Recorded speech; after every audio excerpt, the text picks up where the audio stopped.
mga ka-DIY! I-share sa inyo ang isa nako ka-project is about ni sa recycled materials.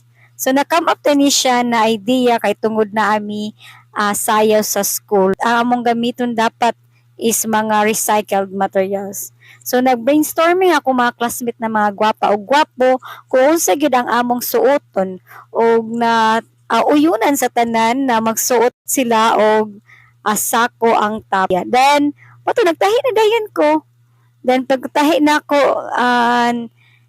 medyo gahi gid ni siya na sako. Ang sako na gamit nako is Princess Bia. So akong makina man gid is portable siya.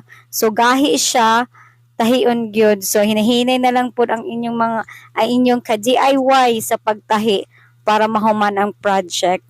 No? So mao to siya guys, and also I just want to shout out sa